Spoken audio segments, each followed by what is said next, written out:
A millionaire found a beggar who looked exactly like him asking for money, and 2 hours later something unexpected happened. The roar of the limousine's engine faded softly as Richard Thompson, the most influential business magnate in New York City, impatiently waited for the traffic light to change to green.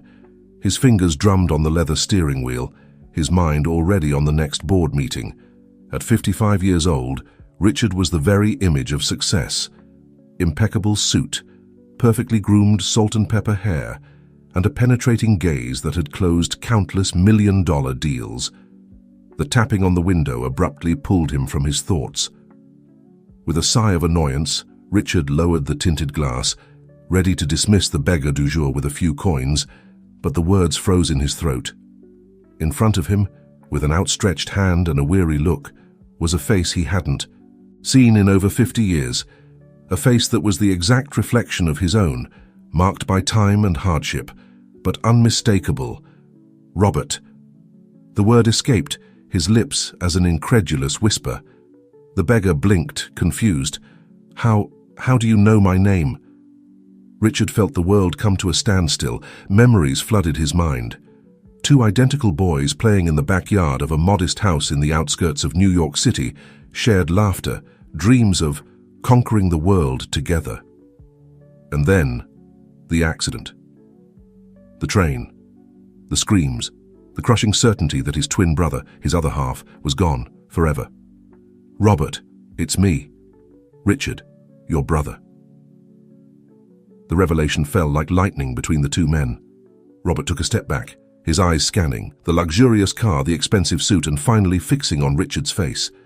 Understanding hit him hard, and his legs threatened to give way. "Richard, but I thought you had died in that accident all these years." The honk of a car behind the limousine broke the moment. The traffic light had changed to green, but Richard was paralyzed, unable to take his eyes off his long-lost brother. With a sudden movement, he opened the passenger door. "Get in," he ordered, his voice trembling slightly. "We have a lot to talk about." Robert hesitated for a second, but something in Richard's gaze, a mix of shock and longing, convinced him. With awkward movements, he climbed into the luxurious vehicle, closing the door behind him.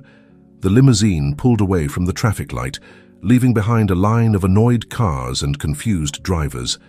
Inside, the silence was heavy, laden with unanswered questions and emotions held back for decades. Richard drove aimlessly, his mind a whirlwind of thoughts. How was it possible that Robert was alive? What had happened after the accident? Why had he never tried to contact the family? And above all, how had they ended up with such diametrically opposed lives?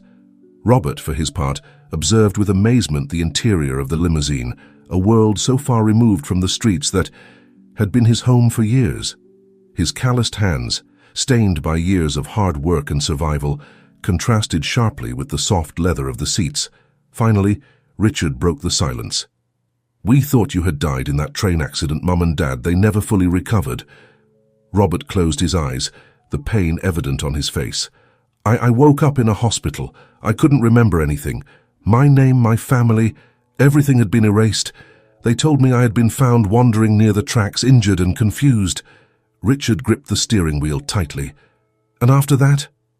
What happened to you all these years?" "I survived," Robert replied simply. "The streets became my home. I learned to get by, to defend myself, and over time to help others who were in my same situation." The contrast between their lives couldn't be more stark. Richard, the business magnate, owner of an empire built with determination and sometimes with questionable decisions. Robert, the silent leader of New York City's forgotten, a man who had found purpose in adversity. "We need to talk," said Richard, making a sudden decision. "There's so much to explain, so much to catch up on. Let's go to my house." Robert nodded silently, overwhelmed by the emotions and memories that were beginning to surface. As the limousine headed towards the most exclusive neighborhood in New York City, the Thompson brothers prepared to face a past they thought was lost and a future they never imagined. They would share what neither of them knew was that, at that very moment miles away, a third man was looking at an old photograph of two identical boys smiling at the camera. Alexander Rodriguez, the third Thompson brother, sketched a cold smile as he traced a plan that would change everyone's fate. The unexpected reunion at that traffic light was not just the beginning of a long-postponed family reunion, it was the first move in a game of power, ambition, and redemption that would shake the foundations of New York City and test the deepest bonds of blood and heart. Richard Thompson's mansion stood imposingly in the heart of the Upper East Side, a testament in marble and glass to the success he had forged over the years. For Robert, crossing the threshold of that house was like entering a completely alien world, a cruel reminder of how different their lives had been. Richard guided his brother to a spacious study where a bottle of aged whiskey and 2 crystal glasses awaited them. The silence between them was heavy, laden with unasked questions and contained emotions. "Please sit down," said Richard, pointing to a leather armchair. Robert obeyed, uncomfortable, his worn clothes contrasting sharply with the luxury surrounding him. Richard poured 2 generous measures of whiskey and handed a glass to Robert. "To the reunion," he toasted, his trembling voice betraying the apparent calm of his face. Robert nodded and took a sip, the burn of the alcohol awakening distant memories of a shared childhood. How did you get to all this, Richard?" he finally asked, making a gesture that encompassed the opulence surrounding them. Richard sighed, sinking into his own armchair. "After the accident, after losing you, I promised myself I would do everything possible to ensure our parents never suffered again. I started with small businesses, import and export. I worked day and night, sacrificed relationships, friendships, all to build something that would protect us from the uncertainty that had taken you away from us." Robert listened in silence, his mind struggling to reconcile the boy he remembered with the powerful man in front of him. "The empire grew," Richard continued. "I diversified, invested in technology, real estate, finance. Each success was a victory against the fate that had separated you from us. But every night when I came home, I felt the emptiness of your absence." "And you, Robert, what happened to you after the accident?" Robert took another sip of whiskey, grateful for the warmth spreading through his body. "As I told you, I woke up with no memory. I found myself alone, without identity, in a world that didn't forgive weakness. The streets of New York City became my home and my school." His gaze was lost in the distance, reliving years of struggles and discoveries. "I learned to survive, but I also discovered that there were others like me, forgotten people. Marginalized over time, I became a kind of leader for them. We organized protests, created support networks. We didn't have much, but we had each other." Richard listened, fascinated and horrified in equal parts. The idea of his twin brother living on the streets, fighting day by day to survive, was like a stab in the heart. "Robert, I'm so sorry. If we had searched more." Robert raised a hand, stopping his brother's apologies. "The past is the past, Richard. We can't change it. The question is, what do we do now?" Before Richard could answer, the study door burst open.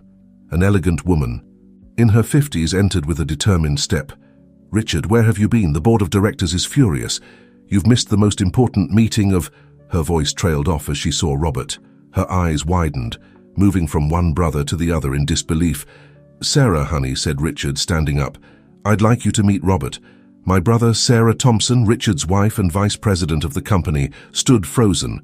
But Robert is dead, the accident." "It's a long story," Richard interrupted.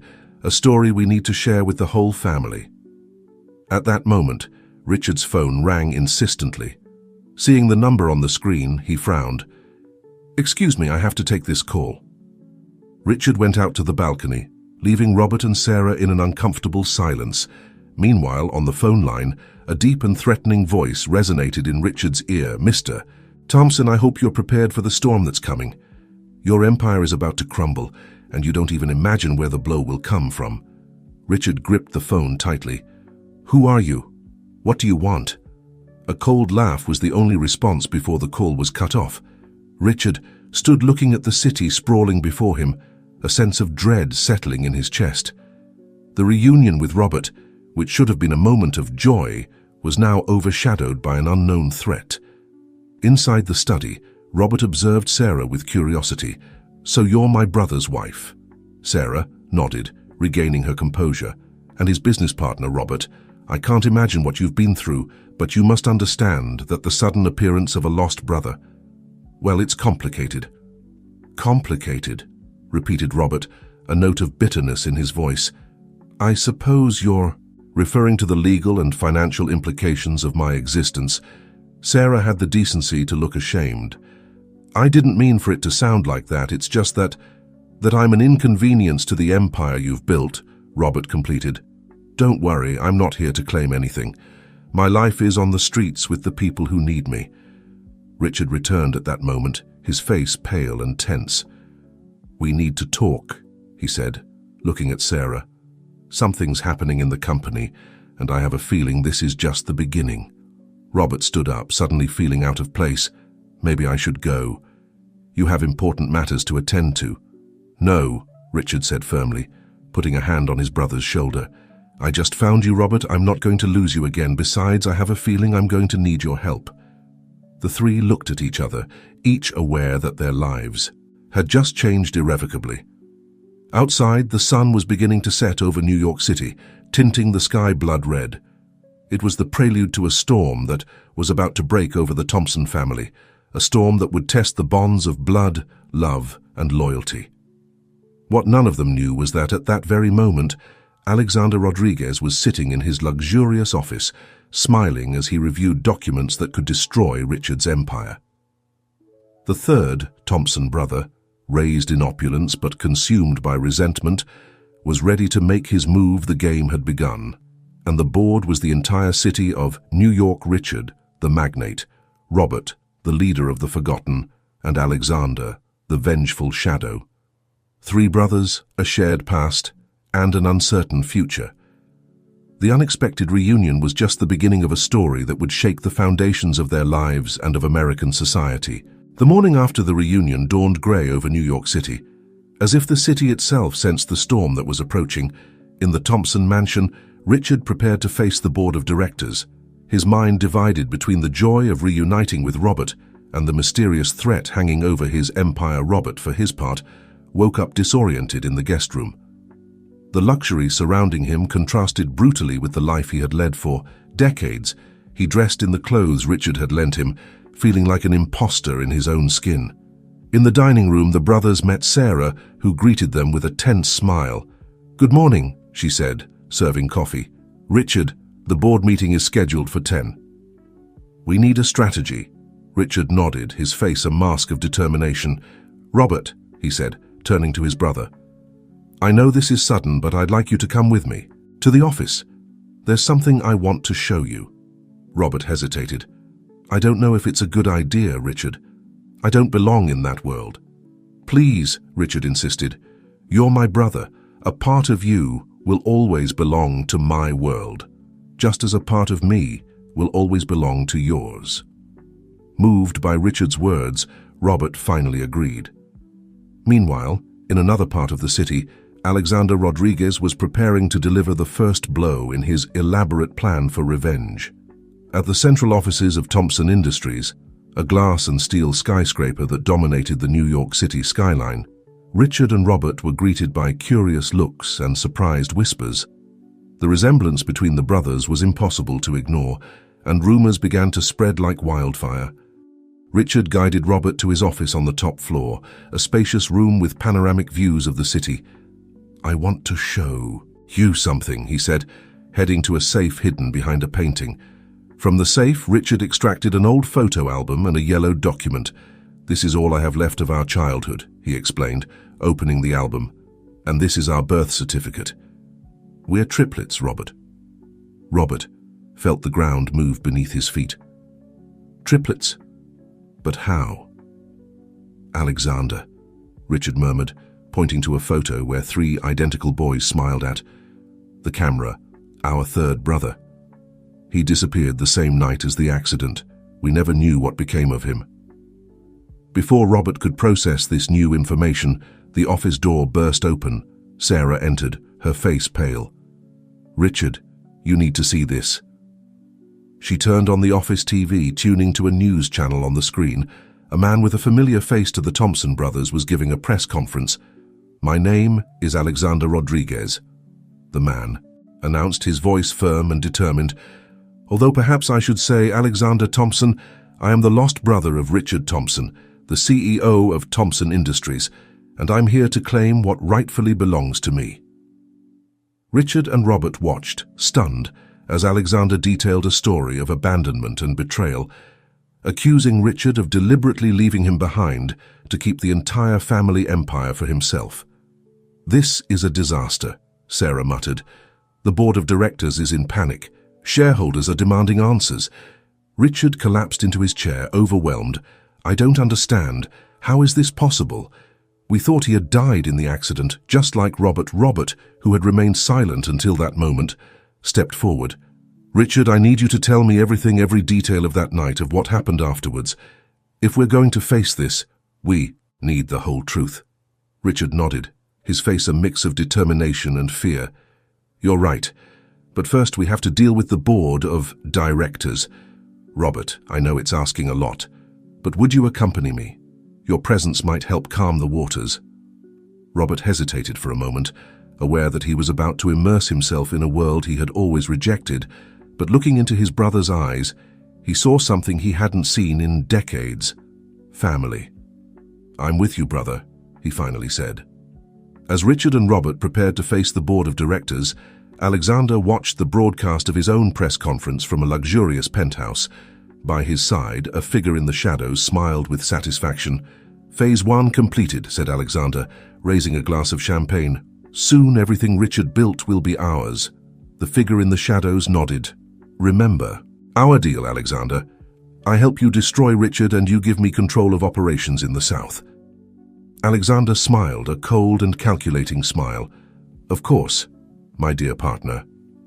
After all, business is business." The woman stepped out of the shadows, revealing a beautiful and cunning face. It was Emily Foster, Richard's ex-fiancée, and now one of the most ruthless businesswomen in America. "Let the game begin," she said, clinking her glass with Alexander's back at the offices of Thompson Industries. Richard and Robert were preparing to enter the boardroom. Before opening the door, Richard paused and looked at his brother. "Whatever happens in there, Robert, I want you to know one thing. I'm happy to have found you, and together we'll face whatever comes." Robert nodded, feeling a mix of nervousness and determination. "Together," he repeated. The door opened, and the Thompson brothers entered to face their destiny, not knowing that each step brought them closer to a truth that would change their lives forever. The boardroom of Thompson Industries was a silent battlefield when Richard and Robert entered. The board members, men and women in impeccable suits and sharp gazes, observed the identical brothers with a mixture of amazement and suspicion. Richard took his place at the head of the table, Robert standing by his side, an uncomfortable but firm presence. "Ladies and gentlemen," Richard began, his voice calm despite the inner storm, "I know you have questions. I'm here to answer them." For the next hour, Richard narrated the story of the accident, the supposed death of his brothers, and the recent discovery that both were alive. Robert observed in silence, amazed by his brother's ability to handle pressure. "And what about Alexander's accusations?" asked one of the directors, his voice laden with skepticism. "He says you deliberately abandoned him." Richard shook his head. "That's completely false. We believed that both Robert and Alexander had died in that accident. I would never have abandoned my brothers." "And how can we be sure?" insisted another director. "This situation could destroy our shareholders' trust." It was then that Robert stepped forward. "If I may," he said, his voice hoarse from disuse in formal situations, "I can assure you that my brother is telling the truth. I myself have just discovered that I have a family, a history. Richard is not the man Alexander describes." The room fell silent, weighing the words of this man who until recently had been living on the streets. There was an authenticity in Robert that was hard to ignore. Finally, Sarah spoke up. "I propose we form a crisis management team. We need to control the narrative and protect the company's image while we resolve this family situation." The board agreed to Sarah's proposal, and Richard felt a small relief. At least they had gained some time. Meanwhile, on the other side of the city, Alexander and Emily were celebrating the chaos they had unleashed. Did you see their faces? Alexander laughed, pouring himself another glass of champagne. Richard must be desperate. Emily smiled, but her eyes remained cold and calculating. Don't get overconfident, Alexander. Richard hasn't gotten where he is by being a fool. He'll have a plan. That's why I have you, darling, Alexander replied, moving closer to her. Your inside knowledge of the company is our secret weapon. Emily subtly moved away. Remember, this is a business agreement. Don't get confused. Alexander nodded, a shadow of disappointment crossing his face. Of course. Business me. Back at the Thompson mansion, Richard, Robert and Sarah gathered to plan their next move. We need to know more about Alexander, said Richard, pacing the study. Where he's been all these years, who's been supporting him. Robert, who had remained thoughtful, spoke up. I can help with that. On the streets we have our own information networks, people who see and hear things others ignore. Richard looked at his brother with a mixture of surprise and admiration. You'd do that for me? For us? Robert nodded. We're family, Richard. Besides, I have a feeling there's more at stake here than just your company. Sarah, who had been reviewing documents, looked up. Richard, there's something else you should know. I've been investigating some suspicious transactions in the company. I think someone has been leaking information. A mole? Asked Richard, frowning. It's possible, Sarah replied. And if so, it could be connected to Alexander. Richard collapsed into his armchair, the weight of the situation falling on his shoulders. We're under attack from all fronts. It was then that Robert had an idea. Richard, do you trust me? With my life, Richard responded without hesitation. Then I have a plan, said Robert, a spark of determination in his eyes. But it's going to require us to step out of our comfort zone, both of us. As Robert explained his plan, a mixture of hope and apprehension settled in Richard's heart. It was risky, no doubt, but it could be their best chance. Let's do it, Richard finally said. That night, as the city slept, two figures quietly left the Thompson mansion. Richard, dressed in simple, worn clothes, followed Robert towards the poorest neighborhoods of New York City. It was time for the magnate to see the world through his brother's eyes. What neither of them knew was that their movements were being observed. In the shadows, a solitary figure took photos, a smile of triumph on their face. Alexander's plan was about to take an unexpected turn. Meanwhile, in an elegant downtown bar, Emily Foster met with a nervous-looking man. "Do you have what I asked for?" she asked, her voice soft but threatening. The man, who turned out to be one of the directors of Thompson Industries, nodded tremblingly as he handed her an envelope. "This will destroy Richard," he muttered, "but if he finds out it was me..." Emily smiled, taking the envelope. "Don't worry, dear, your secret is safe with me." As the night progressed, the fates of the Thompson brothers became increasingly intertwined, weaving a web of secrets, betrayals, and redemptions that would shake the foundations of New York City. The truth was out there, waiting to be discovered, but the path to it would be full of dangers and surprises. On the city streets, Richard was about to discover a world he had always ignored, a world that Robert knew all too well. And in that world, the rules of the game were very different from those of boardrooms and glass skyscrapers. The night was young, and the adventure had only just begun. The streets of New York City took on a different life. At night, Richard, accustomed to seeing the city from the comfort of his limousine or the heights of his penthouse, found himself immersed in a world that had always existed parallel to his own, but which he had never truly noticed. Robert guided his brother through narrow alleys and hidden squares, greeting with familiarity figures that emerged from the shadows. Men and women of all ages, with faces marked by hard lives, looked curiously at the twins. "Welcome to my world, brother," said Robert as they stopped in a small square surrounded by decrepit buildings. A group of people had gathered around an improvised fire, sharing a pot of stew. Richard watched, fascinated and moved. "Robert, how have you lived like this all these years?" Robert smiled, a smile that mixed pride and sadness. "It hasn't been easy, but here I've found a community, Richard people who take care of each other, who share the little they have. They approached the group around the fire. An older woman with a wrinkled face but kind eyes stood up to greet them.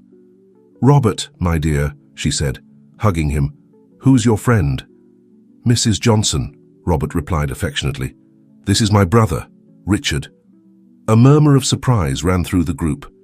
Everyone there knew Robert's story, the leader without a past who had united and protected them for years. Sit down, Mrs. Johnson insisted. "The stew is hot and there's enough for everyone." Richard soon found himself with a steaming bowl in his hands, surrounded by curious but welcoming faces. As he ate, he listened to these people's stories. Former laid-off workers, immigrants in search of a better life, young people who had fled abusive homes. Each story was a blow to his conscience, a reminder of the inequality that existed in the city he helped run from his glass towers. "Robert," said a young man no more than 20 years old, "is it true what they're saying, that your brother is the owner of Thompson Industries?" Robert looked at Richard, leaving him the decision of how to respond. Richard took a deep breath. "Yes, it's true, I'm Richard Thompson." The silence that followed was tense. Some looked at Richard with suspicion, others with curiosity. "And what's the great Richard Thompson doing in our humble corner?" asked a woman, her tone challenging. Richard felt the weight of all the gazes on him. "I'm here to learn," he finally said, "to see the city through my brother's eyes, and maybe find a way to do things differently." Robert put a hand on his brother's shoulder. "Richard is facing his own challenges. There are forces that want to destroy what he's built, and we need your help." Gradually, Richard began to explain the situation with Alexander, the threat hanging over the company, and how it could affect thousands of workers and their families. "Why should we help you?" asked the young man from before. "Your company has closed factories, left people on the street." Richard lowered his head, ashamed. "You're right, I've made mistakes, made decisions, thinking only about the numbers and not about the people. But I want to change, that if I manage to maintain control of the company, I promise things will be different." Mrs. Johnson, who had been listening in silence, spoke. "Robert has been our protector for years. If he trusts you, we will too. What do you need?" Robert smiled, grateful. "We need information, eyes and ears all over the city. Alexander must be getting support from somewhere, and we need to know from whom and how." The group nodded, understanding the task. Soon, they organized into small teams, each with an area of the city to watch. As the night progressed, Richard and Robert moved away from the group a bit. "Thank you," Richard said quietly, "for showing me all this I've missed so much, locked in my world of business." Robert nodded. "It's never too late to open your eyes, brother. But remember, these people are risking a lot to help us. Don't let them down." Suddenly, a young man came, running out of breath. "Robert, Richard, you have to see this." He showed them his phone. On the screen, a breaking news headline glowed ominously, "Scandal at Thompson Industries. CEO seen in marginal neighborhoods, shady dealings." Accompanying the headline was a blurry but recognizable photo of Richard and Robert entering the square. "Damn," Richard muttered, "we've been followed." Robert frowned. "This is Alexander's work. He's moving his pieces faster than we thought." Richard took out his own phone, which he had been ignoring all night. Dozens of missed calls and messages from Sarah and the public relations team. "We have to go back," he said. "This is going to be a media hell." As they prepared to leave, Mrs. Johnson approached. "Remember your promise, Richard Thompson," she said, her voice soft but firm. "These streets don't forget." Richard nodded solemnly. "I won't forget. You have my word." As the brothers walked away, watched by the concerned gazes of the community they had just met, they didn't notice a figure slipping between the shadows, following their every move. In his luxurious penthouse, Alexander smiled as he watched the news. "Perfect," he murmured. "The great Richard Thompson mingling with the scum of the city. This will destroy his reputation." Emily, sitting beside him, didn't seem so convinced. "Don't underestimate him. Alexander Richard is cunning. He could turn this to his advantage." Alexander turned to her, his eyes shining, with a mixture of amusement and threat. That's why I have you, darling. Your next move will be crucial. Are you ready? Emily nodded, though a shadow of doubt crossed her face for an instant. I'm always ready. As night gave way to dawn, the Thompson brothers prepared to face a new media storm. But something had changed in Richard. The night on the streets had opened his eyes to a reality he could no longer ignore. On the horizon, the sun began to peek over New York City, illuminating both the skyscrapers and the marginal neighborhoods. It was the beginning of a new day, and with it the start of a battle that would define not only the future of Thompson Industries, but also the heart and soul of the city itself. The morning arrived with the fury of a media storm. Richard and Robert had barely set foot in the Thompson mansion when they were assaulted by a frantic Sarah and a public relations team in full crisis mode. "What were you thinking?" Sarah demanded, waving a newspaper in front of Richard. The headline screamed, "The King of Business and the King of the Streets, the Thompson brothers together in the slums." Richard, exhausted but with a new determination in his eyes, took the newspaper. "I was thinking about seeing the truth for the first time in decades, Sarah." Robert observed the scene in silence, uncomfortable in the luxury of the mansion after the night on the streets. He felt like he was in two worlds at once, divided between the life he knew and the one he could have had. "We need a press conference," declared one of the advisors. "Control the narrative before Alexander distorts it even more." Richard nodded, but his mind was elsewhere. He turned to Robert. "I need you to be there with me, brother. It's time for the world to know the whole truth." Robert hesitated. "Richard, I don't know if I'm ready for that. My world, my people." "Your people are the reason we need to do this," Richard interrupted. "It's time for Thompson Industries to take responsibility and do things differently." While the public relations team frantically prepared for the press conference in another part of the city, Alexander received an unexpected visit. Emily entered his penthouse unannounced, her face a mask of concern. "We have a problem," she said, without preamble. Alexander, who was enjoying his breakfast while watching the news, raised an eyebrow. "What could be a problem? Richard is finished." Emily shook her head.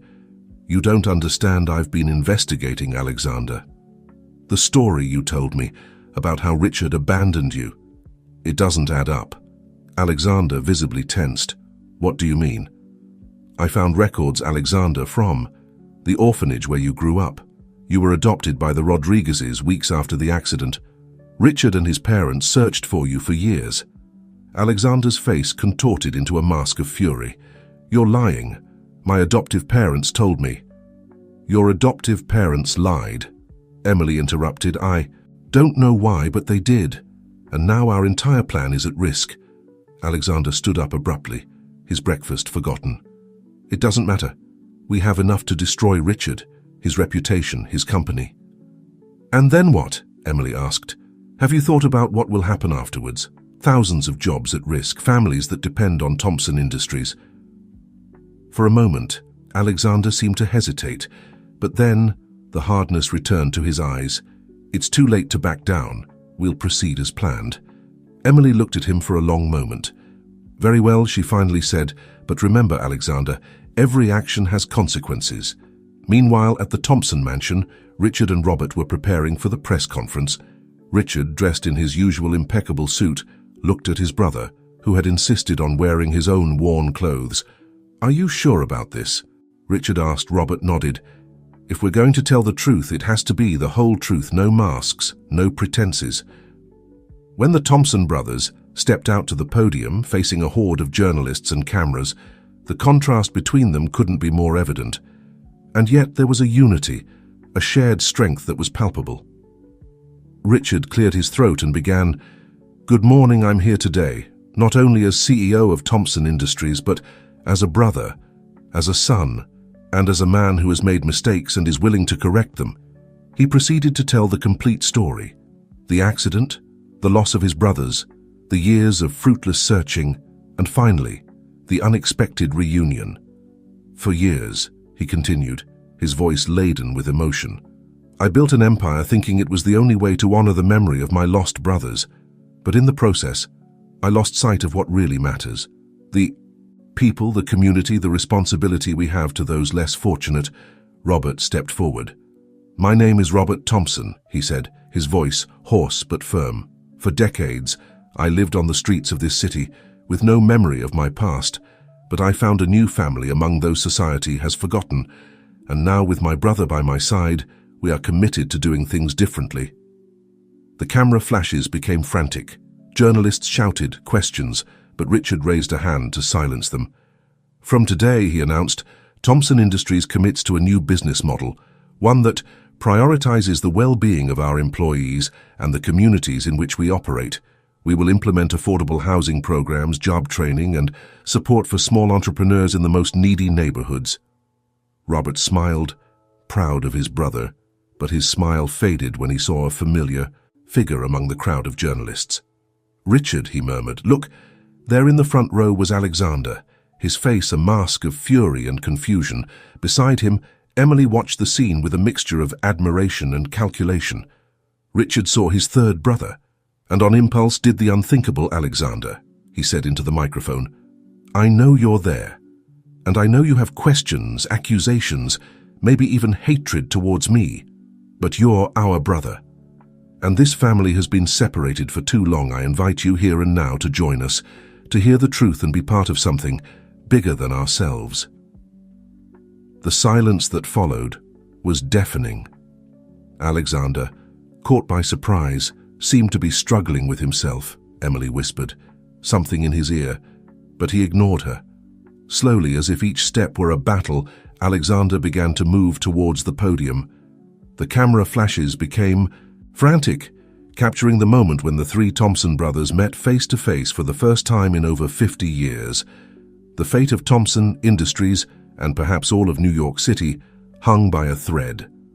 The truth was about to come to light, and with it, the possibility of redemption or an even deeper fall. At that moment, with the city and the world watching, the Thompson brothers faced not only their past, but the future they could forge together. The silence in the press room was so thick you could cut it with a knife. Alexander stopped a few steps from the podium, his eyes scanning the faces of Richard and Robert, searching for answers to questions he didn't even know he had. Richard extended a hand towards his lost brother. "Alexander," he said softly, his voice amplified by the microphone, "I know there's a lot to explain, a lot to resolve, but here, now, in front of everyone, I want you to know that we never stopped looking for you." Alexander hesitated, his emotions at war. The rage and resentment he had, nurtured for years, fought against the longing for family that he had never managed to completely suppress. Robert, sensing the tension, stepped forward. "Brother," he said, his voice hoarse with emotion, "the three of us have suffered, each in our own way, but now we have the opportunity to heal together." It was that moment of vulnerability, that show of humanity, that finally broke Alexander's facade. With a choked sob, he climbed onto the podium and, to the astonishment of everyone present, embraced his brothers. The camera flashes became frantic, capturing the moment when the three Thompson brothers reunited after more than 5 decades of separation. Among the crowd, Emily watched the scene with a mixture of emotions. Her plan for revenge against Richard was crumbling before her eyes, but something deeper, more human, began to stir within her. Sarah, who had been observing from the side, quickly took control of the situation. "Ladies and gentlemen of the press," she announced, "the Thompson family thanks you for your presence. We will be issuing an official statement in the coming hours. For now, we ask for respect and privacy for this family moment." As security guards began to escort the journalists out of the room, the Thompson brothers retreated to a private room, followed closely by Sarah. Once alone, the weight of the situation fell upon them. Alexander was the first to speak, his voice trembling. "All this time I believed you had abandoned me. My adoptive parents told me that no one had looked for me, that my biological family didn't want me." Richard shook his head, tears in his eyes. "Alexander, we searched for you for years. We hired private investigators, put ads in the newspapers. Mom and Dad never lost hope." Robert, who had remained silent, finally spoke. It seems we were all victims of the lies and secrets of others. Sarah, always practical, intervened. Gentlemen, I know you have a lot to talk about, but we have a crisis to manage, Alexander. Your public accusations against Richard and the company. Alexander lowered his head, ashamed. I'm sorry I was so blinded by resentment, so sure I had been betrayed. Richard put a hand on his brother's shoulder. The past is the past. What's important is how we move forward from here. At that moment, Alexander's phone rang. It was Emily. With an apologetic look to his brothers, Alexander answered the call. "What the hell are you doing?" Emily's voice sounded furious. "The whole plan, everything we've worked for." Alexander closed his eyes, making a decision. "It's over, Emily. I can't continue with this. The truth." "The truth?" Emily interrupted, her voice cold as ice. "You think you know the whole truth, Alexander. There are things you still don't know, things that could destroy your precious reunited family." Alexander felt a chill run down his spine. "What are you talking about?" "Come see me," Emily said, alone, "and I'll show you what really happened the night of the accident." The call cut off, leaving Alexander pale and shaking. "Is everything okay?" Richard asked, concerned about the change in his brother's demeanor. Alexander hesitated for a moment, but then decided it was time for total honesty. "There's something you should know," he said. "I haven't been acting alone in my campaign against the company. I have a partner, Emily Foster." Richard visibly tensed upon hearing that name. "Emily? But she was your ex-fiancée, I know," Alexander completed.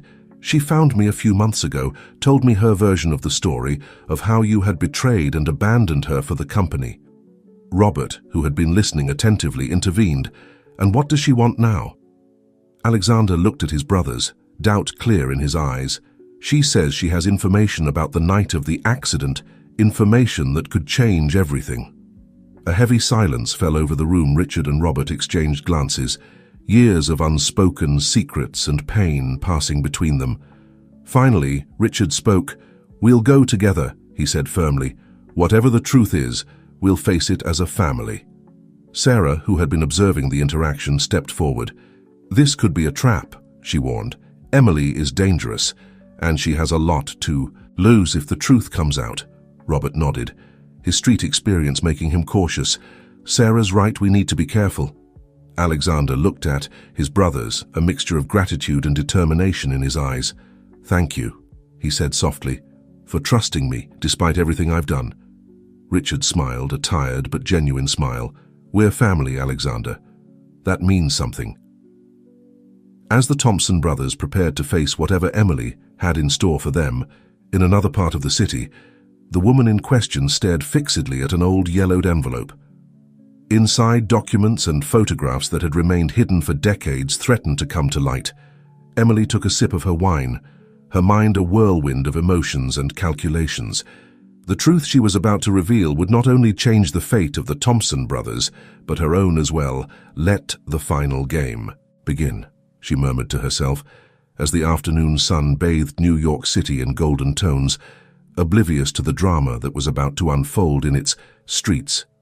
The sunset painted the New York City sky in reddish and golden hues when the Thompson brothers' limousine pulled up in front of an elegant building in the Upper East Side. Richard, Robert, and Alexander descended, their faces a mixture of determination and apprehension. "Are you sure about this?" Richard asked Alexander. As they entered the lobby, Alexander nodded. "We have to know the truth, whatever it may be." The elevator took them to the penthouse, where Emily was waiting for them. When the door opened, they saw her standing by the window, her silhouette outlined against the urban landscape. She turned slowly, a cold smile on her lips. "Well, well," she said, her voice soft but laden with sarcasm. "The happily reunited. Family, how touching." Richard stepped forward. "Emily, whatever you think you know, whatever your plan is, it's over. We're here for the truth, nothing more." Emily laughed, a joyless sound. "The truth?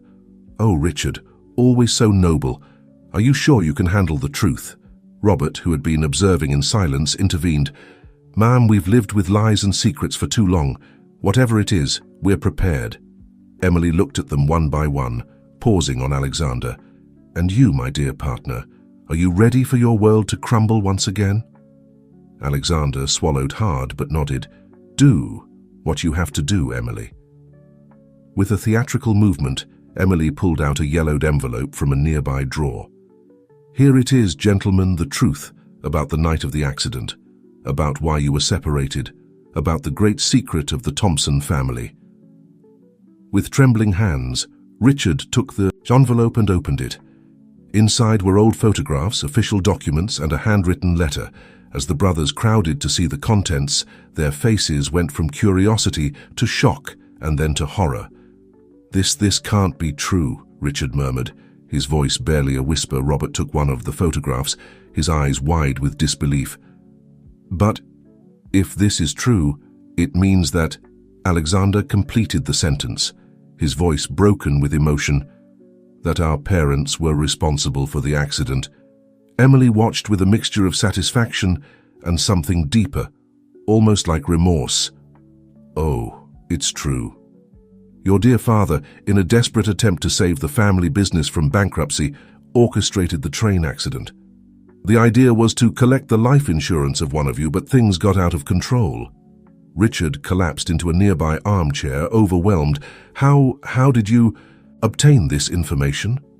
Emily smiled sadly. "Your father confessed everything to me on his deathbed, Richard. It was his last act of cowardice, passing on to me the burden of this secret." Robert, always the most pragmatic, looked at Emily with suspicion. "And why reveal it now? What do you gain from this?" "Justice," Emily replied simply, "or revenge. Sometimes it's hard to distinguish between the two." Alexander, who had remained silent, processing the information, finally spoke. "All this time I blamed Richard, the family, when in reality, we were all victims," Richard completed, his voice laden with pain and resignation. The silence that followed was heavy, laden with unspoken emotions and altered realities. The Thompson brothers looked at each other, now united not only by blood, but by a shared past of betrayal and loss. Emily watched them, an indescribable emotion in her eyes. "And now what, gentlemen? What will you do with this truth?" Richard slowly stood up, his face a mask of determination. "What we should have done 50 years ago, face it together." Robert nodded, putting a hand on his brother's shoulder. As a family, Alexander, after a moment of doubt, joined them. No more secrets, no more lies. Emily watched them, a mixture of admiration and envy on her face. "Well, it seems I underestimated the power of family ties." Richard turned to her. "Emily, I understand your pain, your desire for justice, but this truth doesn't just affect us. Thousands of employees, their families, depend on Thompson Industries. If this comes to light—" Emily smiled. But this time the smile didn't reach her eyes. "Ah, Richard, always thinking of the greater good. What makes you think you have a choice?" At that moment, the sound of sirens filled the air. Police lights illuminated the windows of the penthouse. Robert tensed, years of street instinct putting him on alert. "What have you done?" Emily shrugged with feigned innocence. "Let's say I may have leaked certain information to the authorities. After all, a crime is a crime, no matter how much time has passed." The Thompson brothers looked at each other, the realization hitting them like a sledgehammer. Their reunion, their newly discovered family unity, was about to be put to the test in the most brutal way possible. As the sirens approached and police lights bathed the room in blue and red flashes, the three brothers found themselves at a crossroads. The truth they had sought for so long now threatened to destroy everything they had built. Richard, always the leader, made a decision at that moment. "Whatever happens," he said, looking at his brothers, "we'll face it together as it should have been from the beginning." Robert and Alexander nodded, a new determination shining in their eyes. Emily, observing the scene, felt a pang of something she couldn't identify. Remorse, longing. Whatever it was too late to turn back now. The sound of footsteps approaching down the hallway announced the imminent arrival of the police. The Thompson brothers prepared to face their fate, united at last, after decades of separation and lies. The penthouse door burst open, and the fate of the Thompson family, of Thompson Industries, and perhaps of all of New York City, was about to change forever. The days that followed the revelation in Emily's penthouse were a whirlwind of interrogations, sensationalist headlines, and rampant speculation. The Thompson brothers, united for the first time in decades, found themselves in the eye of a media and legal storm that threatened to destroy everything they knew. The New York County Courthouse became the stage for a drama that captured the attention of the entire nation.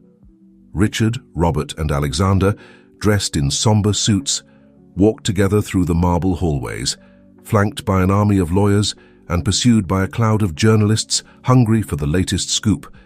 "Mr. Thompson, is it true that your father orchestrated the accident?" shouted one reporter. "How will this affect Thompson Industries?" asked another. "Do you plan to turn yourselves in to the authorities?" insisted a third. Richard, accustomed to dealing with the press, maintained his composure. "No comment for now. We trust in the judicial system and will fully cooperate with the investigation." Robert, less used to the spotlight, stayed close to his brothers, his presence silent, but firm. Alexander, for his part, seemed to be struggling internally, the guilt for his role in exposing the family secret clearly visible on his face. In the courtroom, Judge Martinez, a stern-looking man with decades of experience, presided over the case. The prosecution, represented by the ambitious district attorney Valerie Ortiz, presented their case with fervor. "Your Honor," Ortiz began, her voice resonating in the room, "what we have here is a crime that has gone unpunished for over 50 years. An act of criminal negligence that not only cost innocent lives, but separated a family and built a business empire on foundations of deception and tragedy." The defense attorney, the renowned Dr. Johnson, counterattacked with equal passion.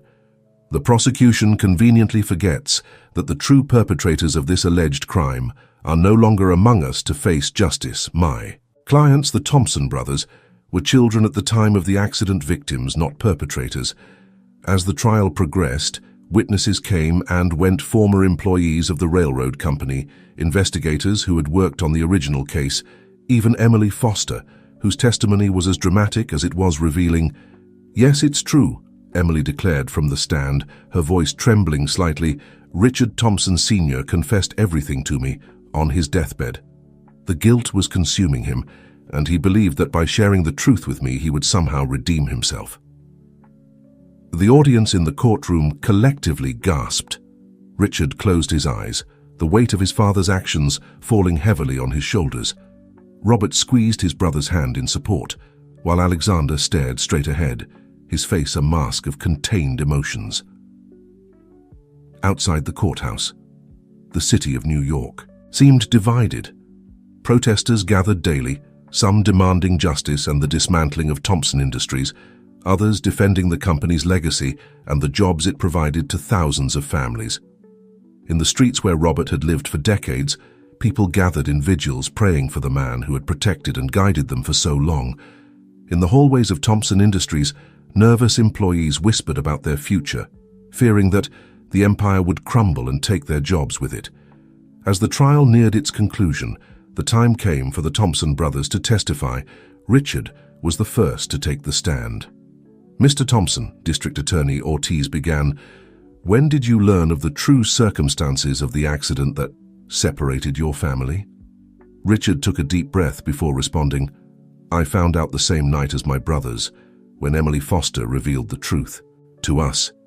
Until that moment, I genuinely believed it had been a tragic accident." "And how did you feel when you discovered that the empire you had built was based on a lie?" Ortiz pressed. Richard looked directly at his brothers before answering. "I felt horror, shame, a deep sadness, but I also felt determination. Determination to make things right, to use the company's resources to repair as much as possible the damage caused."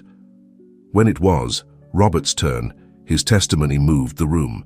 He spoke of his years on the streets, of the community he had formed, and how, despite not remembering his past, he had always felt a void that was only filled when he reunited with his brothers. "I don't seek revenge," Robert declared with a firm voice. "I seek justice, yes, but also redemption, not for myself but for all those who have been forgotten by society." Alexander was the last to testify. His voice trembled at first, but gained strength as he spoke. I spent years blaming Richard, my biological family, for abandoning me. I allowed that anger to consume me and lead me to make decisions I'm not proud of. But now I see that we were all victims of circumstances that were beyond our control. At the end of his testimony, Alexander looked directly at the judge. I don't ask for clemency for myself, Your Honor. I accept any punishment the court deems appropriate for my actions, but I beg you to consider the greater good. Thompson Industries, under Richard's leadership, has the potential to do much good, to repair the damage caused. When Judge Martinez retired to deliberate, the tension in the room was palpable. The Thompson brothers, seated together, awaited their fate. Richard took the hands of Robert and Alexander. "Whatever happens," he said, quietly, "we'll face what comes as a family." Robert nodded solemnly. "Together." Alexander, with tears in his eyes, squeezed his brother's hands. "Together." As the sun set over New York City, bathing the city in golden and reddish hues, the fate of the Thompson brothers, of Thompson Industries, and of thousands of lives connected to them hung by a thread. Judge Martinez's decision would not only determine the future of a family and a company, but would also set a precedent for how society deals with the sins of the past and the possibility of redemption.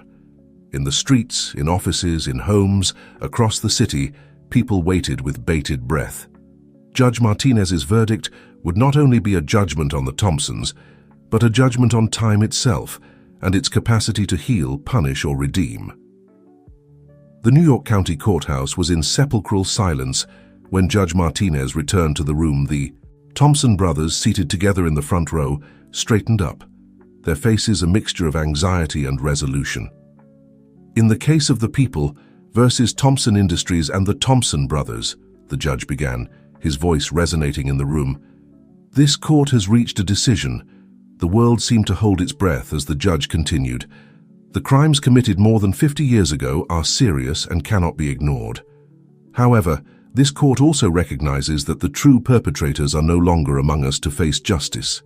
Richard closed his eyes, preparing for the worst. Robert squeezed his brother's hand, while Alexander stared straight ahead, his face a mask of contained emotions. "Therefore," Judge Martinez continued, "it is the decision of this court that Thompson Industries, under the direction of the Thompson brothers, shall establish a compensation fund for the victims of the accident and their families.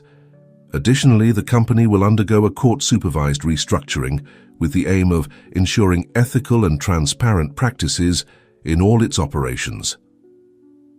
A murmur ran through the room. The judge raised a hand to request silence before continuing. "As for the Thompson brothers, this court recognizes that they were children at the time of the accident and therefore cannot be held guilty of their father's crimes. However, their recent actions cannot be ignored." The judge addressed Alexander directly. "Alexander Thompson, for your participation in the defamation campaign against your brother and the company, you are ordered to perform 1,000 hours of community service." Alexander nodded, accepting the sentence with a mixture of relief and determination. "Richard Thompson," the judge continued, "although you are not found guilty of any crime, you are ordered to work closely with charitable and community organizations to ensure that Thompson Industries fulfills its social responsibility." Richard nodded solemnly, already planning in his mind how to implement these changes. "And Robert Thompson," said the judge, his voice softening slightly, "this court recognizes your years of work with the less fortunate in our city. You are entrusted with the task of overseeing Thompson Industries' community outreach programs, ensuring that the company never loses sight of its impact on the lives of ordinary citizens."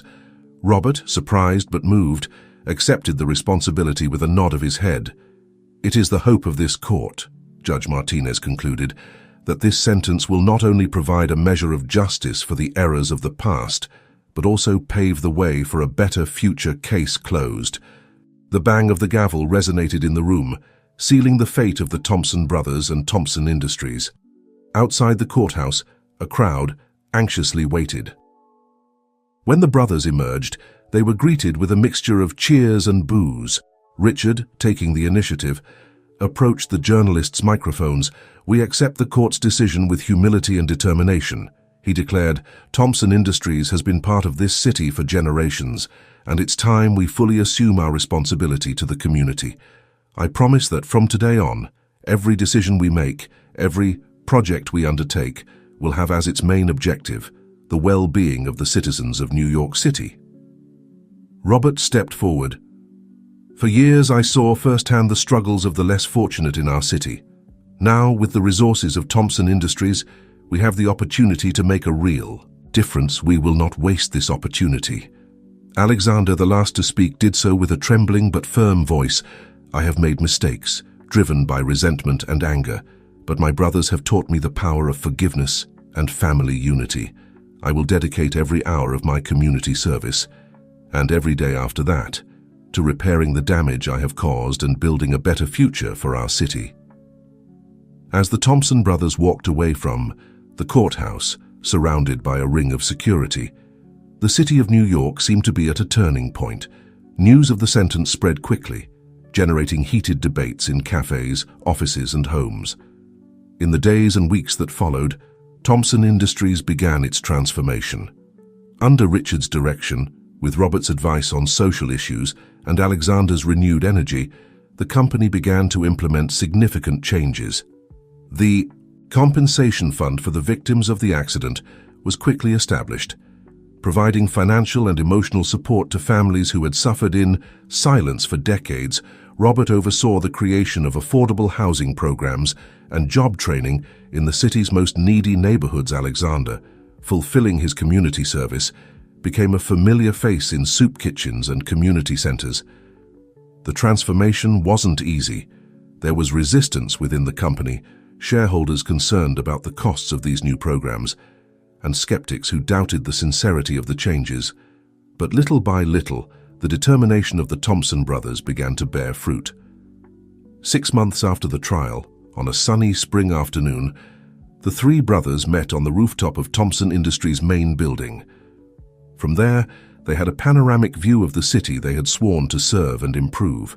Richard, with a few more gray hairs but with a new light in his eyes, raised a glass to family, he said, and to second chances. Robert, dressed in a suit that still felt strange to him but which he wore with dignity, smiled, "To community, and to never forgetting where we come from." Alexander, with the humility and wisdom that only come from facing one's own mistakes, added, "To the future, and to the opportunity to do things right." As the sun set over New York City, bathing the city in golden tones, the Thompson brothers contemplated the horizon. The past, with all its secrets and pains, was behind them. The future, full of challenges but also of hope, stretched out before them. And at that moment, united by blood, ties strengthened by forgiveness and understanding, the three knew that whatever happened, they would face tomorrow together as a family. As it should have always been, a year had passed since the trial that shook the foundations of Thompson Industries and forever changed the destiny of the brothers. New York City, a city accustomed to ups and downs, watched with caution but growing optimism the transformation of one of its most emblematic companies. On a cool autumn morning, Richard Thompson found himself at the inauguration of the first phase of the affordable housing project in Brooklyn, one of the city's most needy neighborhoods. At his side, Robert oversaw the final details, his street experience proving invaluable in the planning and execution of the project. "I never thought I'd see something like this," Robert murmured, watching as excited families received the keys to their new homes. "I spent so many years fighting for crumbs, and now—" Richard put a hand on his brother's shoulder. "This is just the beginning, Robert. Your vision, your knowledge of people's true needs is what makes all this possible." As they cut the inaugural ribbon, a familiar figure approached from the crowd. It was Mrs. Johnson, the woman who had taken Robert in during his toughest years on the streets. "My boys," she said, hugging both brothers with tears in her eyes, "look at what you've accomplished. You're changing lives." Robert, moved, formally introduced Mrs. Johnson to Richard. "She was my family when I had no one else," he explained. "Without her, I wouldn't be here today." Richard, understanding the weight of those words, took Mrs. Johnson's hands. Thank you for taking care of my brother when I couldn't. You'll always have a special place in our family." In another part of the city, Alexander Thompson was completing his last hours of community service at a rehabilitation center for addicts. What had begun as an obligation had become a passion. Alexander discovered that helping others overcome their demons was helping him face his own. "Remember," he said to a group of young people in recovery, "every day is an opportunity to rewrite our story." Believe me, I know from experience. After the session, Alexander received a call from Richard. "How's everything going, brother?" Richard asked. "Better than I ever imagined." Alexander replied, "I think I've found my calling. I'm thinking of establishing a foundation to expand these rehabilitation programs." "You have our full support," Richard affirmed. "In fact, I have a proposal for you. How would you like to lead the new social responsibility division of Thompson Industries?" Alexander was speechless for a moment. "Richard, I don't know what to say after everything I did." "The past is past, Alexander." Richard interrupted. "You've proven your worth and your commitment. It's time for you to come home to the company, but this time doing what truly passionate you." That night, the three brothers gathered for dinner at the Thompson mansion, something that had become a weekly tradition. Sarah, who had been instrumental in restructuring the company, joined them. "I have news," Richard announced once everyone was seated. "Thompson Industries shares have reached their highest point in years. Investors are impressed with our new direction and the results we're achieving." Robert raised his glass. "To doing good and doing it well," he toasted. Alexander, with a smile, added, "and to the family that never gives up." Sarah, observing the brothers, couldn't help but comment, "It's incredible how things have changed in such a short time. A year ago, we were on the brink of collapse, and now we're stronger than ever," Richard completed, taking his wife's hand as they dined and shared anecdotes from their respective projects. The doorbell rang. The housekeeper entered with an envelope in hand. "Mr. Richard, this just arrived for you." The messenger said it was urgent. Richard opened the envelope curiously, and his face paled as he read the contents.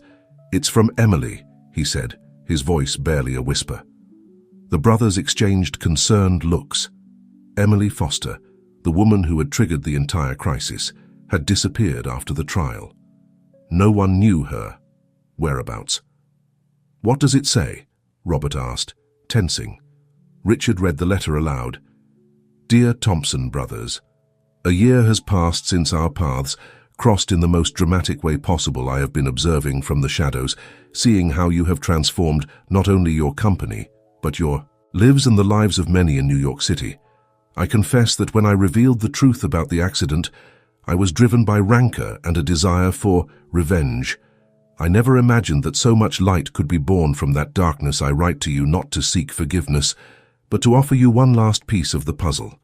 Attached you will find documents that prove that your parents, in the last years of their lives, tried to amend their mistakes. They established secret trusts for charitable works and tirelessly sought their lost children. Perhaps this doesn't change the past, but I hope it gives you some peace. With respect and admiration, Emily Foster." The silence that followed the reading was heavy, laden with unspoken emotions. Richard put the letter on the table and took the attached documents, confirming what Emily had written. "After all," Alexander murmured, "our parents tried to do the right thing in the end." Robert, with tears in his eyes, added, "Perhaps remorse and redemption run in the family." Richard looked at his brothers, at Sarah, and then at the documents he held in his hand. "I think it's time to fully honor our family's legacy. Not just the business empire, but also this final desire to do good." The Thompson brothers looked at each other, a silent understanding passing between them. The past, with all its secrets and pains, finally seemed to be closing its circle. The future, though challenging, looked brighter than ever as night fell over New York City. In the Thompson mansion, a once fractured but now stronger than ever, family prepared to write the next chapter of their story, a chapter of hope, redemption, and the transformative power of family love.